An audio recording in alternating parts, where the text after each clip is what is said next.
Halo semua, kali ini kita akan mempelajari tentang tugas perkembangan. Mari kita simak video ini sampai selesai ya. Nah, di dalam video ini kita akan membahas tentang hakikat tugas perkembangan serta tugas perkembangan menurut beberapa ahli seperti Robert J. Havickhurst, kemudian Elizabeth B. Harlock, dan Erik Erikson. Nah, ayo kita simak videonya. Baik, yang pertama, ada hakikat tugas perkembangan. Pada hakikatnya, tugas perkembangan anak yang pertama itu adalah menguasai keterampilan fisik yang diperlukan dalam permainan dan aktivitas fisik. Selanjutnya, mereka juga mempunyai tugas untuk membina hidup sehat, belajar, bergaul, dan bekerja dalam kelompok, dan belajar menjalankan peran sosial sesuai dengan jenis kelaminnya. Mereka juga mempunyai tugas perkembangan untuk belajar membaca, menulis, dan berhitung agar mampu berpartisipasi dalam masyarakat, serta memperoleh sejumlah konsep yang diperlukan untuk berpikir efektif. Selanjutnya adalah tugas perkembangan menurut Robert J. Havickhurst. Beliau merupakan seorang profesor pendidikan dari Universitas Chicago tahun 1941. Pada tahun 1943 beliau mengenalkan teorinya mengenai tugas perkembangan yang meliputi pengetahuan, keahlian, sikap, atau fungsi yang biasanya diperoleh individu pada masa kehidupan tertentu. Menurut teori tersebut, ada 3 persyaratan yang harus dipenuhi agar suatu individu itu dapat berkembang dengan baik dan benar. Syarat yang pertama adalah kematangan fisik, dan syarat yang kedua adalah harapan budaya, dan syarat yang ketiga adalah nilai perorangan. Ketika tugas tersebut tidak dipelajari dengan baik di saat yang tepat, maka suatu individu akan lebih sulit mempelajarinya di kemudian hari. Selanjutnya, adapun tugas perkembangan menurut Robert adalah tugas yang muncul pada periode kehidupan tertentu. Ketika sukses dalam pencapaian tersebut, tentunya akan mengarah pada kebahagiaan suatu individu dan keberhasilannya dengan tugas-tugas selanjutnya. Sebaliknya, ketika gagal, maka akan menyebabkan ketidakbahagiaan pada individu tersebut, bahkan ketidaksetujuan dari masyarakat dan kesulitan dengan tugas-tugas selanjutnya. Kemudian Robert merumuskan tugas perkembangan yang bermula dari masa anak-anak awal, menuju masa kanak-kanak akhir, setelah itu memasuki masa remaja, dan memasuki masa dewasa awal, setelah itu memasuki masa setengah baya, dan yang terakhir adalah masa tua. Pada masa bayi atau kanak-kanak awal, tugas perkembangan yang terjadi adalah individu mulai belajar berjalan, belajar makan, belajar bicara, belajar mengendalikan buang air kecil atau besar, belajar membedakan jenis kelamin dan menghargainya, memperoleh keseimbangan fisiologis atau bentuk-bentuk tubuh. Setelah itu belajar menyusun konsep sederhana tentang realita sosial dan realita fisik.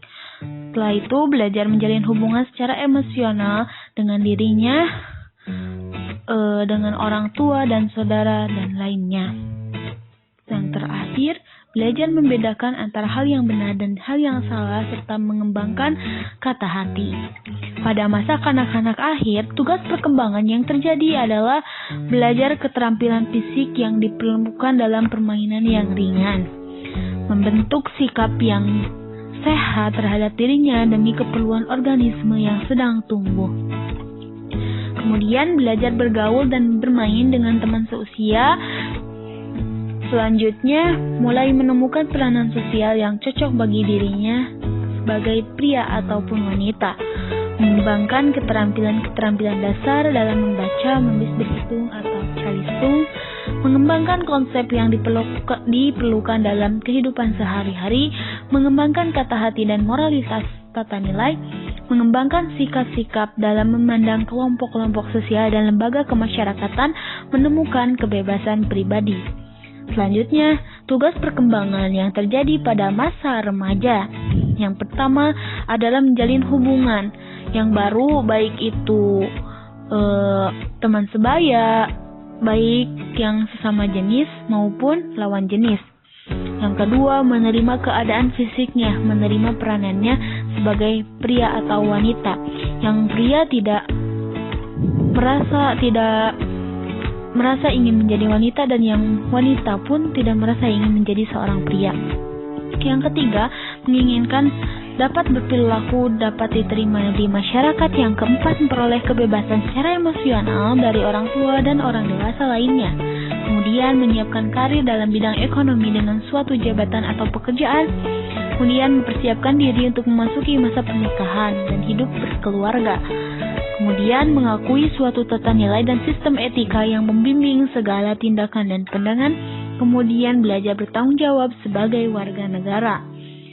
Selanjutnya, tugas perkembangan yang terjadi di masa dewasa awal adalah mendapatkan suatu pekerjaan, memilih pasangan hidup, belajar untuk bersama sebagai suami istri, mulai hidup berkeluarga, mengasuh dan membimbing anak, memimpin sebuah rumah tangga, tanggung jawab sebagai warga negara yang baik, dan memperoleh kelompok sosial yang cocok dengan nilai hidup dan pahamnya. Pada masa setengah baya, tugas perkembangan yang terjadi adalah mencapai kedewasaan bertanggung jawab terhadap negara dan masyarakat, membimbing anak remaja untuk mampu bertanggung jawab dan berbahagia kelak bila dewasa. Nah, di situ kita berperan sebagai penasehat anak-anak yang masuk ke tahap dewasa. Kemudian, mengembangkan kegiatan pengisi waktu kosong sesuai dengan keahlian dan keinginan tentunya.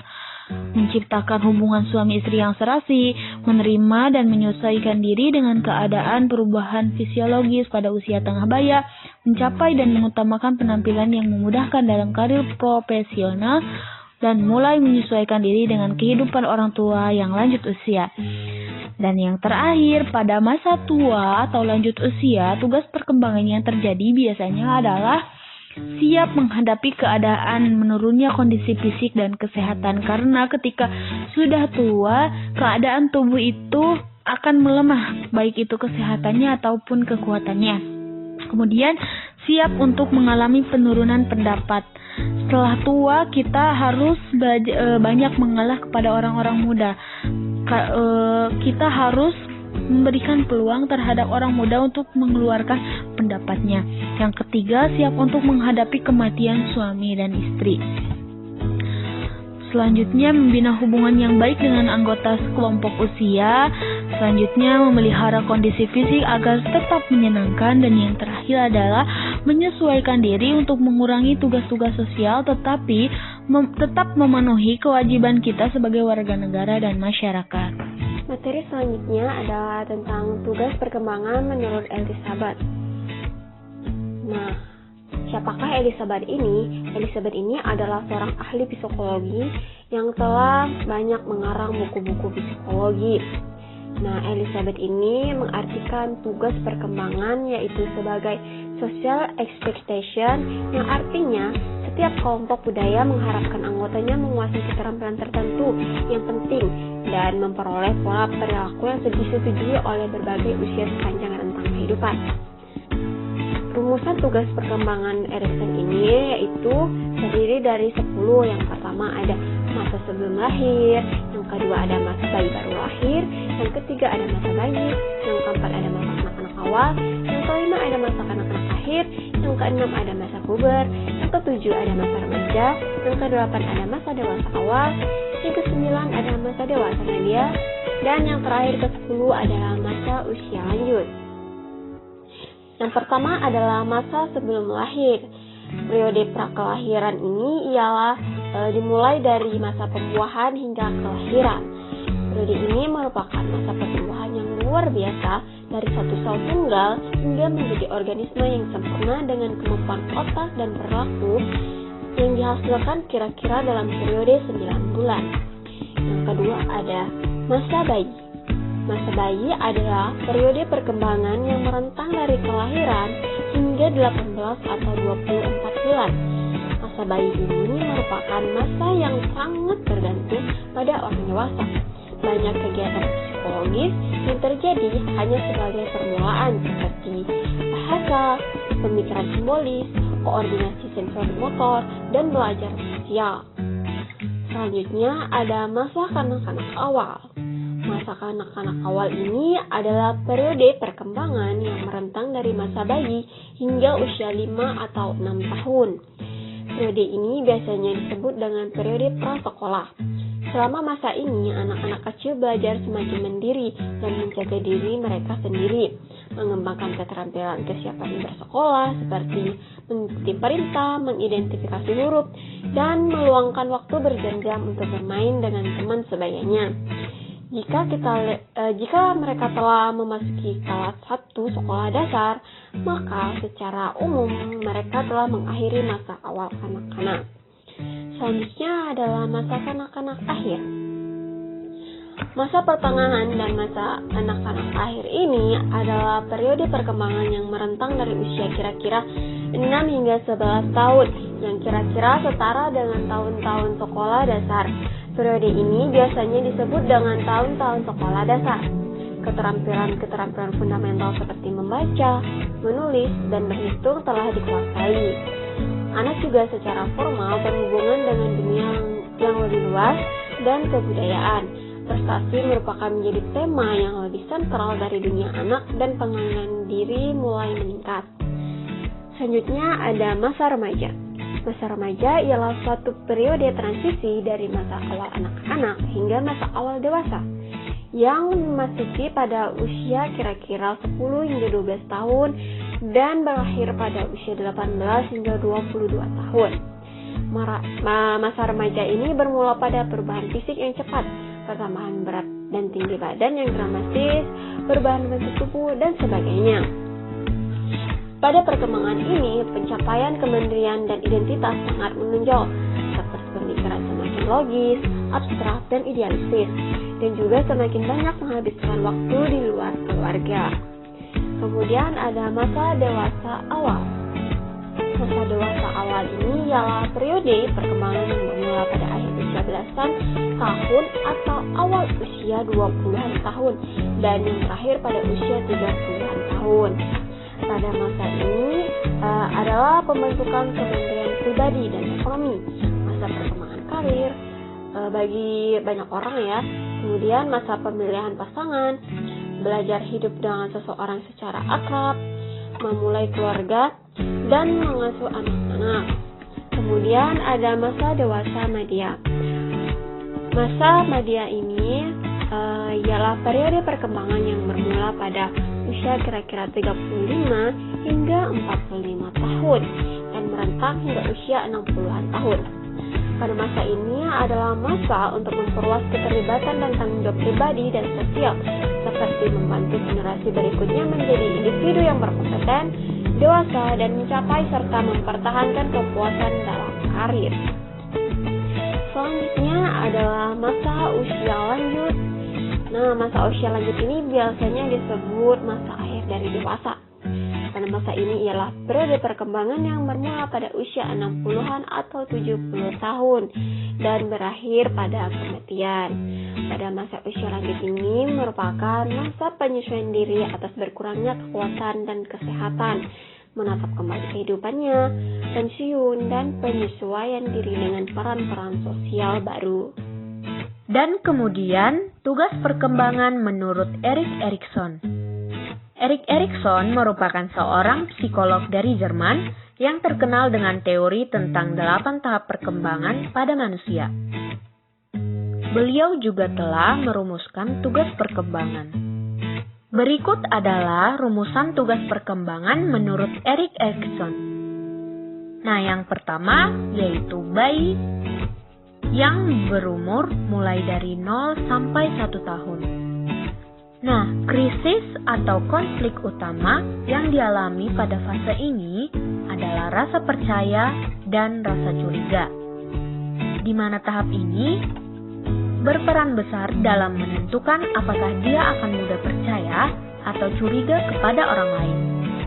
Dan orang yang paling berperan penting pada fase ini ialah ibu atau orang lain yang berperan sebagai ibu. Nah, aktivitas utama yang dilakukan pada fase ini adalah ketergantungan pada ibu dan mengekspresikan rasa frustasinya. Dan yang kedua yaitu fase kanak-kanak yang berusia 18 bulan sampai 3 tahun. Krisis utama yang dialami pada fase ini adalah otonom dan malu-malu. Di mana fase ini banyak menentukan rasa percaya diri dari sang anak saat beranjak dewasa nanti. Sosok yang paling penting dan paling berperan dalam fase ini yaitu kedua orang tua atau sosok yang dianggap sebagai orang tua. Serta aktivitas utama yang dilakukan pada fase ini ialah berbicara, berjalan, harapan yang menonjol, dan mulai belajar untuk menunda kesenangan. Dalam fase ini, anak-anak cenderung stres apabila berpisah dengan sosok ibunya. Yang ketiga yaitu fase awal anak kecil, yang berusia 3-5 tahun. Nah, pada fase ini, seluruh anggota di keluarga dari sang anak sangat berperan besar dalam pertumbuhan si anak itu. Krisis emosi yang paling dirasakan pada fase ini adalah inisiatif dan rasa bersalah. Disinilah sang anak belajar banyak mengenai apa yang boleh dan tidak boleh, serta mencoba untuk mengerjakan segala sesuatunya dengan sendirian. Dan aktivitas atau perilaku utama yang menonjol pada fase ini adalah bertambahnya kosakata yang dikuasai dan mulai melakukan interaksi dengan kelompok sebayanya. Yang keempat yaitu fase anak kecil yang berusia 5-13 tahun. Pada fase ini, krisis utama yang dialami adalah rasa percaya diri dan rendah diri, terutama ketika berada dalam kelompok sebayanya. Pada fase ini, sang anak cenderung lebih aktif secara fisik dan lebih kompetitif sehingga mereka lebih menyukai aktivitas yang bersifat kompetitif seperti olahraga, game, dan lain-lain. Pada fase ini juga, orang tua juga harus bijak dalam mengatur aktivitas sang anak. Karena sang anak akan sangat aktif dan sangat marah jika ada pembatasan baginya. Yang kelima yaitu fase remaja yang berusia 13-21 tahun. Krisis utama yang harus dihadapi adalah identitas dan kekacauan peran, di mana mereka sedang mencari dan berusaha untuk mengetahui jati diri mereka dan memiliki emosi yang tidak stabil. Di fase ini, sang anak akan mudah terbawa emosi kelompok dan nekat melakukan aksi berbahaya atas nama kelompok. Yang keenam, yaitu fase dewasa yang berumur 21-40 tahun. Nah, krisis yang dialami pada fase ini yaitu keintiman dan isolasi, di mana pada fase ini orang tersebut sedang berusaha mencari pasangan atau justru menjauhkan dirinya dari berbagai macam hubungan. Semuanya tergantung dari berbagai pengalaman yang dialaminya. Tidak hanya mencari pasangan, di fase ini orang tersebut juga sibuk membangun karir dan tujuan hidup yang ingin dicapainya. Dan rumusan yang ketujuh yaitu fase parubaya yang berusia 40-60 tahun. Nah, pada fase ini seseorang memiliki krisis utama, peduli, dan pemandu keturunan, dan stagnansi, di mana orang tersebut cenderung suka berbagi pengalaman dan ilmu, serta ingin meninggalkan suatu warisan. Namun, demikian adanya kemungkinan seseorang justru merasa tidak berguna karena pernah mengalami kegagalan besar di hidupnya. Nah, di fase ini, keluarga kembali memiliki peran yang penting dalam hidupnya. Selain itu, intuisi Selain itu, institusi atau pekerjaan tempat dia bernaung juga berperan besar. Nah, hal utama yang dilakukan pada fase ini umumnya adalah sibuk membuat ide untuk generasi masa depan dan mencapai tujuan hidupnya. Dan hal yang dapat membuatnya stres adalah adanya interupsi pada pekerjaannya dan perpisahan keluarga. Dan yang terakhir yaitu rumusan yang ke-8, fase lansia atau lebih dari 60 tahun. Nah, ini adalah fase akhir kehidupan manusia, di mana krisis utama yang dialami pada fase ini adalah integritas dan putus asa. Nah, rasa integritas cenderung muncul karena adanya rasa tanggung jawab yang besar akan peran yang didapatnya selama masa muda. Sedangkan seringkali rasa putus asa ini muncul karena perasaan kecewa atas ketidakberhasilan yang pernah dialaminya. Nah, pada fase ini, sosok yang berpengaruh adalah siapapun yang dapat membuat dirinya merasa berguna. Dan aktivitas utama yang paling disenanginya adalah berbagi pengalaman, sehingga mereka akan sangat senang jika ada teman bicara. Sedangkan hal yang paling membuatnya stres adalah perasaan tidak berguna lagi oleh orang-orang di sekelilingnya. Nah, oleh karena itu, untuk kamu yang memiliki lansia di rumah, usahakanlah untuk selalu mengucapkan terima kasih untuk segala bantuan yang diberikannya, meski sekecil apapun. Karena ucapan terima kasih tersebut membuat seseorang merasa dirinya berguna. Demikianlah materi yang dapat kami sampaikan. Semoga bermanfaat ya. Terima kasih dan sampai jumpa.